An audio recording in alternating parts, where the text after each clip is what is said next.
نهم پاره د دیارلسمه رکوع ده کنه د دیارلسمه رکوع مابین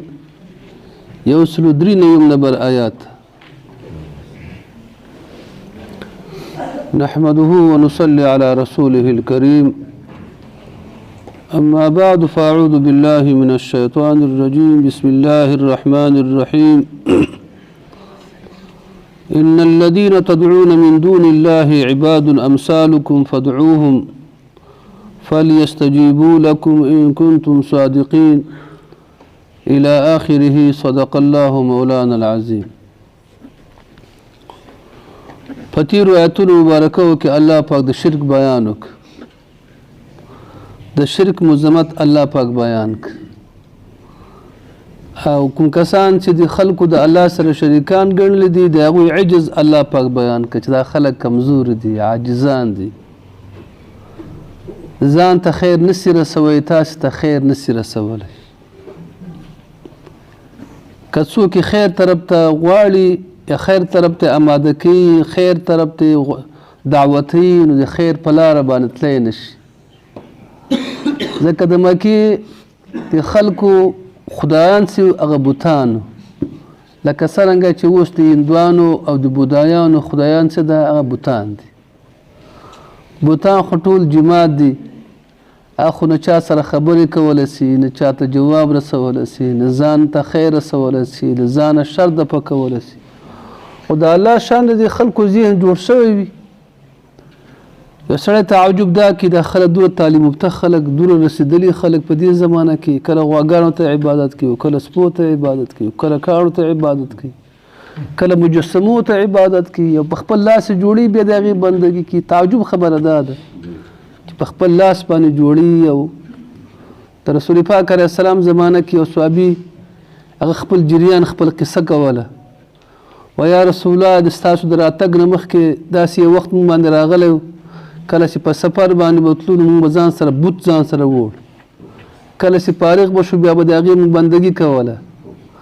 وایي په دغه سفر کې زه لګېدلی ومه د وړو نه مې بوت جوړ کړ چې زه به په دې وړو د دې بوت به په لار کې څه کوم عبادت به یې کوم داسې وخلا غیسې یو ځای کې مې دا بوت کېښوده زه معذرت طرف ته کوم ضرورت دپاره تاو شو په دې وخت کې ګیدړه راغله هغه ګیدړې په دې بوت باندې مې تازې وکړې کله چې په دې بوت باندې مې تازې وکړې په دې وخت کې ما هغه وخت سره چې ستاسو د راتګ نه مخکې د الله د وحدانیت د پیغام نه مخکې ما بوت پرستي سره نفرت پیدا شو او په دې باندې زما ذهن ورسېده چې دغه بوتو د خپل ځانه د ګیدړې مې تازې نسي بچ کوی نو ما ته به څه خیر ورسوي وایي د هغه وخت نه ما د چا سره نفرت پیدا سه د بوت پرستي سره نفرت پیدا نو اوس خلک لګېږي صاحب څه کوي د غواګانو عبادت خپله غواګانې هم ساتي د هغې عبادت هم کوي واښه هم ورته اچوي بیا یې بندګي هم کوي نو هغه ځان ته خیر نسي تا به څه خیر ورسوي په دغه ځای کې الله پاک دا خبره ثابتوي چې ګورئ د خدای بندګانو عقل نه کار واخلي پوهې نه کار واخلي سترګې وغړوئ دا چا چې بندګي کوئ دغه خلک خو نشي کولی ستاسو ته عقلا یو جواب درکړي د یو خبرې جواب درکړي تاسې ولې د هغوی بندګي کوئ بیا وروسته الله پاک فرمایي خلکو دا خلک خو نه لاسونه لري چې په دې نیولو کې نه پښې لري چې په دې باندې تګ وکړي نه سترګې لري چې په دې باندې لیدل وکړي نه غوږونه لري چې په هغې باندې اورېدل وکړي یو شی نه لري عاجز کاڼی د مطلب جمادات دي تاسې دوی بندګي ولې کوئ بیا رسول پاک علیه السلام دې خلکو ته واسي ای خلکو دا خلک خو تاسې مالکان د خیر او د شر ګڼئ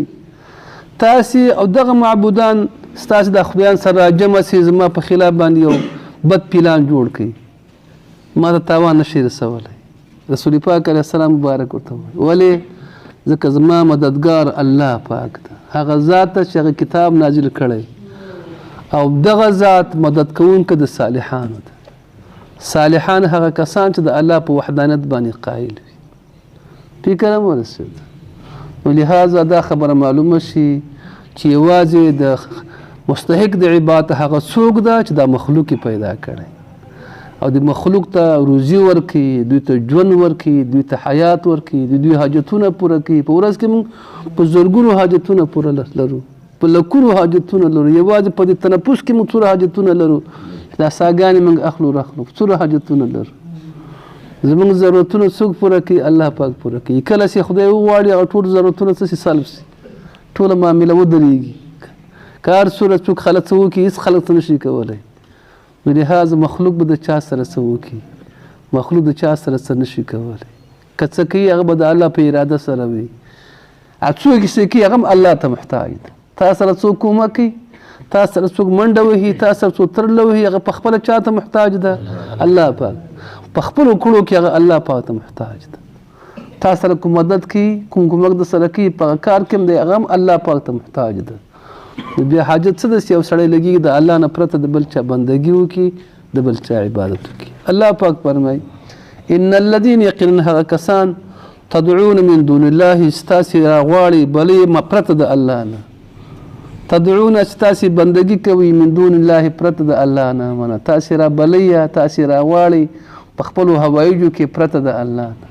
بندګي کوي یا راغواړي په خپلو هوایجو کې پرته د الله نه نو الله تعالی فرمایي عباد هغه بندګان دي امثالکم ستاسې په شانته دي عباد بندګان دي امثالکم ستاسو په شانته دي فدعوهم تاسې راوغواړئ فدعوهم هغوی ته سوال وکړئ تاسې راوغواړئ فلیستجیبوا لکم هغوی تاسو ته جواب درکړي که نه فلیستجیبوا لکم ستاسې هغه دعوت قبول کړي که نه ستاسې هغه غوښتنه دې څه کړي قبوله کړي تاسو ته جواب درکړي ان کنتم صادقین که تاسې رښتونی یاستئ چې دغه خدایان مالکان د خیر او مالکان د شر دي که تاسې رښتونی یاستئ تاسې ورته آواز وکړئ ستاسو ته خیر رسولی سي که نه تاسې ورته وغواړئ ستاسې له شر د پکولی سي که نه پته به ولګېږي نو الله تعالی فرمایي ان الذين یقینا هغه کسان تدعون ستاسې راغواړي من دون الله پرته د الله نه عباد بندګان دي امثالکم ستاسو په مثل باندې دي فدعوهم راوي او بغواړئ فلیستجیبوا لکم هغوی د قبول کې ستاسې د څه غوښتنه ان کنتم صادقین که تاسو رښتونی یاستئ الله تعالی فرمایي تعجب نه ده الهم ارجل دوی لره پښې شته یمشون چې تګو کې بها په پښو باندې چې ستاسې عقله یو حاجت پوره کړي الهم ایشته دوی لره ارجل پښې یمشون بها چې تګو کې په پښو باندې ام لهم ایدن دوی لره شته لاسونه یبطشون بها چې نیولو کې په لاسونو باندې ام لهم ایدن ایشته دوی لره لاسونه یبطشون بها چې نیولو کې په لاسونو باندې ام لهم اعین ایشته دوی لره سترګې یبصرون بها چې لیدلو کې په سترګو باندې ایشته دوی لره سترګې چې لیدلو کې په سترګو باندې ام لهم آذان ایشته دوی لره غوږونه یسمعون بها چې اورېدلو کې بها په غوږونو باندې بلکې یو شی هم نشته استفهام انکاري ده یو شی هم نشته چې نشته قل ادعوا شرکاکم تاسې راوغواړئ خپل معبودان خپل خدایان راوغواړئ خپل خدایان ثم کیدونی بیا تاسې زما دپاره یو بد پلان جوړ کړئ ثم کیدونی بیا تاسې ما دپاره یو بد پلان جوړ کړئ زما د هلاکت یو تدبیر ونیسئ د خپلو خدایانو سره دا مجلس شریک کړئ فلا تنظرون ما ته انتظار مه کوئ فلا تنظرون ما ته انتظار مه کوئ تاسې خدایان ما ته هېڅ شی نسي را رسولی ولې ان ولی الله الذي زما مددگار هغه الله ده ان ولی الله زما مددگار الله ده زما مددگار الذي هغه ذات نزل الكتاب چې هغه الله نازل کړی کتاب لره چې الله نازل کړی مراد کتاب څخه قرآن عظیم الشان ده وهو يتولى الصالحین الله پاک مددگار د صالحانو ده الله پاک مددگار د صالحانو صالحان هغه کسان دي چې د شرک د مرض نه پاک دي د شرک د مرض نه انبیاء په دې کې داخل دي او ټول مؤمنان په دې کې داخل دي ټول صالحان دي الله د دوی مددگار دی اوس که سوال دا پیدا شي چې آیا ډیر نیکان صالحان سته چې هغوی په مشکلاتو کې پرېوځي تکلیفونو کې پرېوځي په غمونو دردونو کې پرېوځي په حبسونو په قتلونو کې پرېوځي او په دغه ځای کې الله تعالی فرمایي د الله پاک مددگار د صالحانو ده او ډېر صالحان د چا سره مخامخ کېږي د ډېرو کړاوونو سره مخامخ کېږي نو جواب دا ده چې په دغه کړاوونو سره مخامخ کېدل د دغه بنده دغه صالح بنده دا هم د الله پاک یو مدد د سره ده فکر ورسېد الله پاک داسې بندگان ازمایي داسې بندگانو ته الله تعالی لوی اجر ورکوي لوی عوضونه الله پاک ورته ورکوي لوی مرتبې الله پاک ورته ورکوي دا هم د الله پاک څه وروره اکثره خدای سي خدای پاکي ښه ساتي خو که چېرته مشکلات کله پیدا کېږي دا د الله تعالی په دوی باندې څه وي امتحان یې دوی هم د امتحان خلاص نه دي د الله تعالی په دوی باندې څه وي امتحان یې رستنو خلکو ته یې ښیي وه دوی درجات په دې سره پورته کوي دوه دوی ګناهونه په دې سره څه کوي وروره ختموي درې فکر انبیاو درجات پې پورته کېږي زموږ په شانته خلکو الحمدلله ټول مؤمنانو ګناهونه پې تویېږي د آخرت توښه موږ دپاره دا هم د الله تعالی څه ده وروره یو مدد ده چې خدای پاک خپلو بندګانو سره کوي الله پاک فرمایي والذین هغه کسان تدعون ستاسې راغواړي من دونه پرته د الله نه تاسې راغواړي په خپلو هوایجو کې پرته د چا نه الله نه یا د هغې بندګي کوي پرته د الله نه لا یستطیعون نصرکم هغوی طاقت نه لري ستاسې د مدد لا یستطیعون نصرکم هغوی طاقت نه لري ستاسې د مدد ولا انفسهم ينصرون نه د خپلو ځانونو مدد کولی شي د خپلو ځانونو مدد کولی شي ابراهیم علیه السلام چې ډانګۍ پسې راخیستې او تبرګۍ او ټولې زیرو زبر کړه ابراهیم علیه السلام ته څه ویلی شو دا اوس خلک چې د بوتان راغورځولي وروره مات کړي دي چا سره څه وکړی شو ځان مدد کولی شي نه نشي کولی الله تعالی فرمایي وان تدعوهم که تاسې راوبلئ الى الهدا هدایت سمې لارې ته که تاسې راوبلئ هدایت ته سمې لارې ته لا یسمعو دوی خبرې نه اوري لا یسمعو وتراهم تبین ینظرون الیک ګوري به تا ته ځکه سترګې ښکې جوړې کړي بوتي که نه سترګې جوړې کړي بق بق درته ګوري تبین دوی لره دوی به ګوري تا ته وهم لا یبصرون او دوی به هېڅ نه ویني دوی به لیدل نه کوي څه به نه ویني هر کله چې امرداره کم ته څه الله پاک رسول پاک علیه السلام مبارک ته په دې وروستني بل آیات مبارک کې د غوره اخلاقو توصیه کوي د غوره اخلاقو توصیه کوي الله خو هر مؤمن ته د ښو اخلاقو توصیه کړې ده خو رسول پاک علیه السلام ته الله پاک د هغه اخلاقو توصیه کړې ده چې هغه اخلاق چا سره شته ده وانک لعلی خلق عظیم رسول پاک علیه السلام د لویو اخلاقو خاوند خلق عظیم څه معنی خلق عظیم دا معنی درې قسمه اخلاق دي یو اخلاق حسنه دي یو اخلاق کریمه دي یو اخلاق عظیمه دي اخلاق حسنه دا معنی چا د سره بد وکړه ته ورسره بد وکړه چا د سره ښه وکړه ته ورسره ښه وکړه چا د سره ښه وکړه ښه ورسره وکړه چا د سره بد وکړه په مقدار د بدو ورسره بد وکړه دا کوم اخلاق دي حسنه ښه اخلاق ده ظلم مه کوه زیاتې مه کوه یو کنځله یو کنځله یوه څپېړه په موره اندازه زور په موره اندازه مقدار باندې یوه څپېړه ورته ورکړه صحیح شو اخلاق کریمه دا معنی چا د سره ښه وکړه ښه ورسره وکړه چا د سره بد وکړه بد مه ورسره کوه خو الټه عفو مه ورته کوه الټه عفو مه ورته بد مه ورسره کوه خو الټه څه مه ورسره کوه عفو مه ورته کوه دا کوم اخلاق دي اخلاق کریمه دي دریم اخلاق عظیمه اخلاق عظیمه دا معنی چا د سره ښه وکړه ښه ورسره وکړه چا د سره بد وکړه بد خو سره مه کوه بد ورته معاب کا د بدو په مقابل کې ورسره ښه وکړه دغه وروستنۍ خبره چې اخلاق عظیمه ده د رسول پاک علیه السلام خصوصیت دا په انسان کې نه راځي په من کې خو بیخي هغه نښه نښانه هم نشته د خدای باندې په دې کې خدای خبر څه داسې اخلاق چا کوي و چا نه چې ډارېږو چې یوه کنځا راته وکړي بیا ورته وخاندو خو زده کې خو ورته بښنه خو نه کوو که زده کې خو ورته بښنه نه کوو خو ورته وخاندو او ورته ښه مو سره کوو والا څپلۍ ورته امسا مو ورته راغله چې دا واخله وروره ها فکر ورسې خو زده کې خو ورته څه یو زده کې خو ورته عفو نه کوو که نه هغه هم د چا د ډار په خاطر باندې څه یا د چا د تمې په خاطر څه شي داسې یې بل رقم دی اما خبرداره چې اشنا دا شی خو نسته دا خو یوازې د پیغمبر اسلام څه د خصوصیت چې موږ کې خالي هغه اخلاق حسنه وای دا هم ډېره وه چې چا راته یوه کنځا کړې موږ ورته یوه کنځا کړې وایو چا راته یو څپېړه موږ په موږ اندازه څپېړه ورکړې وایي نه دوه درې ورته وایو او لاس کې به مو زور نه وي که نه چې بیا چې واره باندې وکړي بیا موږ هغه ته صبر کوو چې دوه لس ګزاره ورنه کړو طاقت هم چېرته کړي داسې ده که نه ده هغه اخلاق حسنه ونه موږ څه وروره په هغې خالي الله دې موږ سم کړي د خدای کتاب ته ناست د دین غټه وسیله بل نشته موږ د پاره دین غټه وسیله دا د الله کتاب الله ته وسیله کوو یا الله پاکه زموږ نیمګړتیاوې ته پوره کړي او ستی پوره نه کړي موږ هلاک یو موږ هغه یو شی هم ګوره نشته بیا خصوصا د چا سره لږ وس کېږي د چا سره لږ زور بري یو غریب سړی څو کنځا ورته کې ځان پې غلی کېسته روان شي خو د چا سې وس کېږي د چا سې ورور دباو وي د چا سې قدرت وي هم د مالي نګاه نه هم د میړو د نګاه نه بیا ورته ټینګ شه خدای دې ورته ټینګ که نه ده داسې د کبر رقم ده الله پاک رسول پاک علیه السلام ته فرمایي خذ العفو قبولک عفو یو دا معنا ده قبولک عفو عفو څه معنا ده دلته درې شیان خدای الله پاک ښودلي یو عفو قبولک امر په نیکۍ کوه د جاهلانو نه ډډه کوه درې خبرې الله تعالی ذکر کړي ورته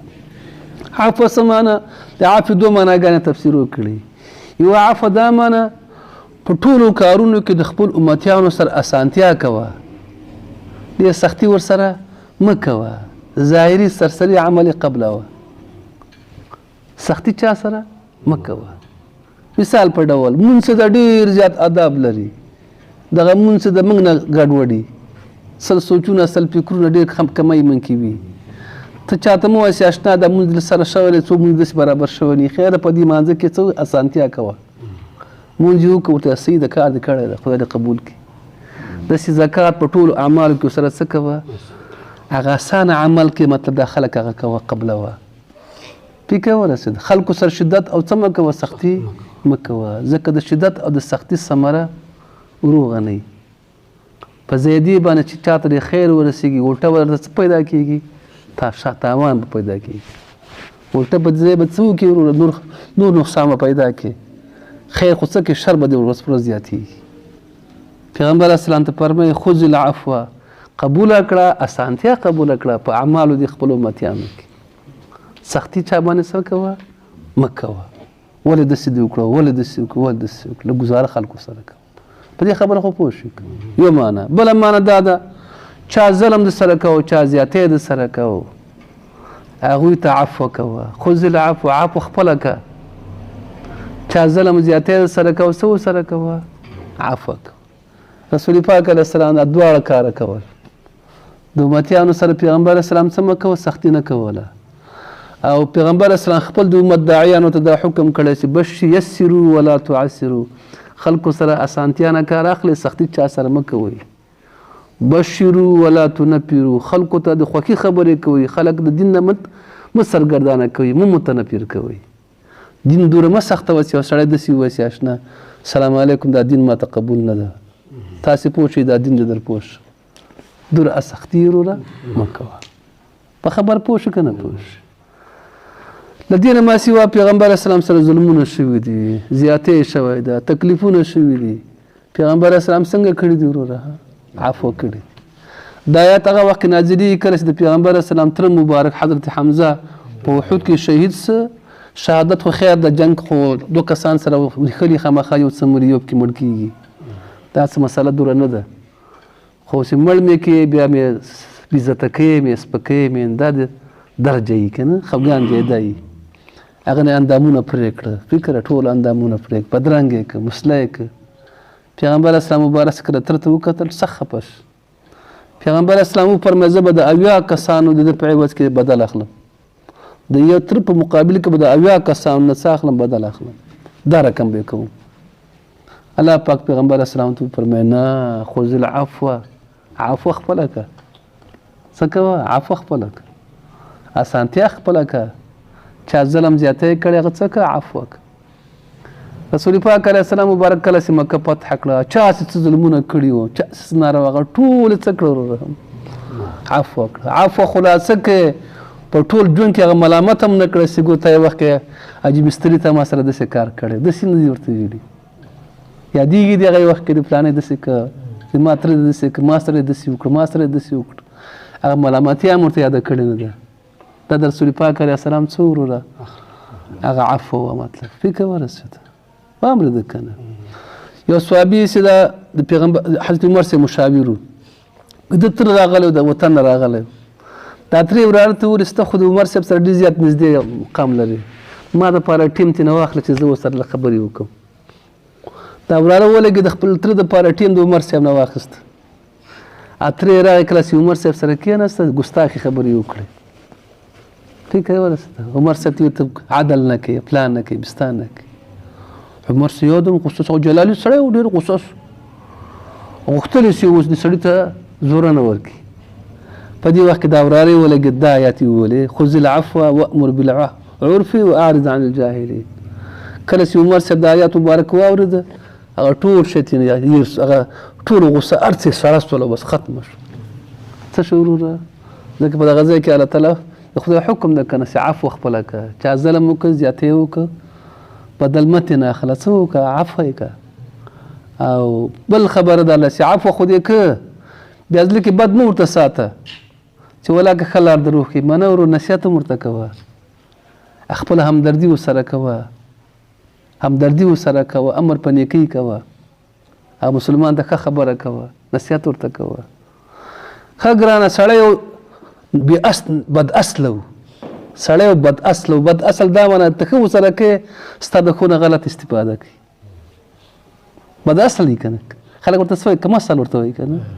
څوک ورته مادر خطا وایي که نه ته ښه ورسره کوې هغه تا سره څه کوي هغه دا سړی وایي ما نه ډارېږي دا به ډېر بغیرته سړی د راسه نور هم ډبه ووادرېد نو بیا الله تعالی فرمایي اعرض عن الجاهلین د جاهل دا جاهل ده جاهل نه بیا ډډه کوه بیا پرېږده بیا ورته هغه مه کوه څه ورته وایه په سیټ دې تېنه ساده شر دې څه وکړه ځان بچ کړه دا هم کمال ده ګوره ښه چې سړی د چا د شر نه ځان څه کړي بچ کړي دا څه کمال نه ده که نه چې ولاد پلان یې ملامت و سلامت یم زه ګریوان کې لاس راچولی ده دا سړیتوب نه ده اصلي سړیتوب دا ده که نه چې بد سړي نه څه وکړي بد سړي لاس ګریوان ته راوړه ستا ګریوان ته راوړه دا کمال دا ده یو سړی وه زه ښه سړی یم پلاني ما سره جنګ وکړو ما خو ملامت نه وم خو هغه ملامت و ګوره او تا جنګ وستو دا اوس ستا کمال ده کمال دلته ده که نه چې د سړي ته موقع ورده کړي چې هغه تا ته کنځلي وکړي دې ته موقع ورده کړي چې هغه سړی لاس راواخلي چېرته یې واچوي ستا ګریوان ته یې واچوي فکر هم ورسېد یو سړی ولګېده ډېر عزتمند سړی په کلي کې او د بازار یو لوچکرو لاس ور اچولی ګریوان یې نیولی په دې وخت کې یو کس ورته ویلی چې لوچکه د مولوي صاحب ته د لاس ولې ور اچولی دومره هوښیار ښه سړي ته د لاس ور اچولی تماشګیر خو ته کتل تماشګیر وایي چې دا ښه سړی نه ده هوښیار نه ده که دی هوښیار وای د قمقل لاس به خپل ګریوان ته نه راغځاو دا خپل ګریوان به د قمقل په لاس کې نه ورکوو معامله به مخکې خلاصه کړې وه خو دا سړی هوښیار نه ده که نه چې دغه لاس یې کوم ځای ته راورسوو ګریوان ته ورسوو نه پوه شو په خبره الله دې توفیق موږ ته راکړي دا موقع چاته ورنه کړو داسې خلکو سره اخلاق وکړو معامله وکړو چې خلک دین ته راماده کړو دین ته راوبلو داسې اخلاق ونه کړو چې دین نه خلک متنفر کړو یو سبا د فیسبوکونو کې د بعضې کسان اوس پیدا شوي دي د هغو سره خبرې کوي د بېدینو خلکو سره د طالبانو کې څه کسان پیدا شوي د بېدینو خلکو سره خبرې کوي په مناظرې غونته کوي او په مناظرې کې دوی ورور هغوی ته کنځا کوي هغوی دوی ته کنځا کوي دا اوس لیونتوب د قمقلتوب ده ولې خلکو باندې عالم ولې سپکه ولې بد په یادوي په سپکو باندې ولې عالم سپکوي مشران ولې پې سپکوي بل په دې الفاظو داسې دین داسې کومه د دې اسلام کې به تاج وکړمه په داسې الفاظو باندې یو کس ولګېده بهر نه کنځلې وکړې اسلام او دین ته کنځلې وکړې بیا اخر یې وایي دا مردګاوان مجبوره کوي د کنځلو باندې زه ګناه ته ورسولم کفر ته ورسولم ښه نو ولې څه ضرور دا مناظرې چا سره کوي خو داسې ورته هغه ته مخکې ورته مناظره ورته کوو خو پوجو ته کچا ته به نه ځو په اصولو به خبرې کوو په اصولو خبرې ورسره کړو کنځلې ولې کوي ستا نجیب داسې یو ستا نجیب هغه ته تا نجیب داسې هغه وایي ستا ملا عمر داسې که ته وایي ستا خلقي داسې هغه وایي ستا ملا داسې یو د اسلام حکم دا ده چې کافر خدای ته به کنځا نه کوي کافر ته کنځا مه کوه کافر به د خدای وکنځي د چا مور ته کنځا مه کوه ستا مور به وکنځېږي دا پکار نه ده دا سړیتوب نه دا اخلاق نه چې دا کوه دا مناظرې کوه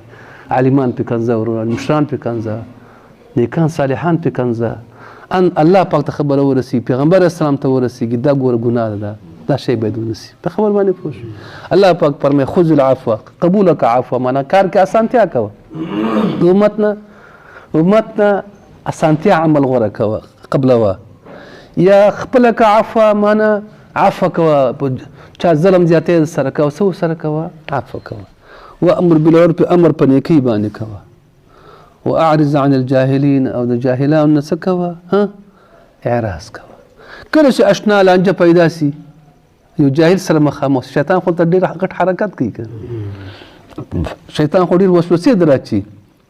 نو کله چې شیطان درته وسوسې راچولې چې دا څوک تا دې کنځله وکړه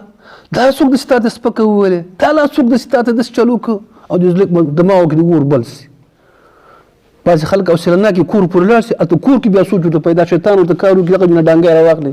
ورو بیا راوځي دوباره وروسته معامله بیا ګرمي نه سي که نه دغه وخت کې ښه حوصله برابر وي خو کله چې کور پورې رسېږي هلته ورو په دې لار کې ګرم شي بس په ډانګي ته لاس کې بیا راوځي. دا د چا وسوسه ده شیطان دا انسي وي که دا شیطان جیني وي داسې خلک هم ورته وایي دوره بې غیرته پلانې داسې درته وویلې دا هم ګور شیطان ده. نو څه ووایه اعوذ بالله ووایه څه ووایه فاستعذ بالله من اعوذ بالله ووایه د الله نه اعوذ بالله دې وویلې نو مشکل به څنګه شي ختمه شي. پیغمبر اسلام په مجبور کسانو یو بل سره تلخي وکړه تیزې خبرې وکړې دا یو ډېر زیات غصه پیغمبر اسلام مبارک فرمایي که د سړي اعوذ بالله وویلې نو دا غصه به یې سړه سي نو غصه راغله څه ووایه اعوذ بالله ځکه غصه د شیطان ده. الله تعالی فرمایي واما ينزعنك که وسوسه واچي تا لره وسوسه واچول واما ينزعنك که وسوسه واچي تا لره من الشیطان د شیطان څخه نزع وسوسه که راوپاري تا لره د شیطان څخه نزع یو وسوسه واما ينزعنك که وسوسه وکړي تا لره وسوسه راشي تا لره د شیطان نزع یو وسوسه نو فاستعذ بالله د الله نه پناه وغواړه فاستعذ بالله الله نه پناه څنګه ووایه اعوذ بالله ووایه انه سمیع الله اوریدونکی ده ستا د اعوذ بالله به سمدستي واوري او ستا د غصه به څنګه کړي سړی کړي. الله تعالی علیم ده ستا په د زړه ټولو حرکاتو باندې څه ده علیم صحیح ده که نه کوشش به کوو د خیره چا بد کوو څه به کوو ښه به کوو چا د په خاطر به یې کوو د الله په خاطر به یې کوو. جاهلانو سره به ځان نه برابر چې یو ډوډۍ ته خوري یو ډوډۍ زه خورم بیا زما او ستا منځ کې څه فرق شته فرق خو نشته که نه خو چې زه ځان ته ښه سړی بله چا څه منځ کې لانجه وه زه منځ ته ورغلم هغه سړي ته ویلې مالې ځان ته ښه سړی که هغه سړی ښه سړی دی ښه سړی نه ده ما ته خو ښه سړی چې ته ښه سړی نو ته باید څه وکړې چې ته هغه سره ځان برابر خو ته هم بیا ښه سړی نه یې بیا چې ته هغه بد سړی هغه دا بد وکړه او ته ښه سړی ته باید څه وکړې ښه وکړې. الله دې موږ توفیق راکړي څه چې موږ وویلې الله دې موږ توفیق راکړي دغه اخلاق دې الله تعالی موږ ته خپل کړي الله دې رسول پاک علیه السلام اخلاق موږ ته خپل کړي الله تعالی موږ څوره کمی تي سم کړه الله ته هادي موږ ته هدایت وکړه الله بېلاري یو الله بېلاري یو الله تعالی ګمراه یو ناروا یو اخلاق هم کمزور دي اعمالو کې هم کمزورتیا ده حرکاتو کې هم کمزورتیا ده الله ته پاکې او ته هادي او کاږه الله ته سمه الله من کاږه سم که الله من کاږه سم که که څومره بې خوند یو الله تعالی ته مو خوندور که په سمه لاره م روان که الله د خپل دین مینه موږ ته نصیب که الله د خپل دین مینه موږ ته نصیب که ستا مینه موږ ته نصیب که چې ستا بندګي په خوشحالي او خوښي وکړو په مینه محبت یې وکړو هر نیک راته الله تعالی نیک معرفي کړه چې په مینه یې وکړو هر بد راته بد معرفي کړه چې په اسانه ځان ترې بچ کړو. الله په والدینه مو بخښه حقدارانه مو بخښه استادانه مو بخښه ټول کلمه ګوی الله تعالی وبخښه اسلام ته غلبه ورکړه کفر مغلوب کړه وصلی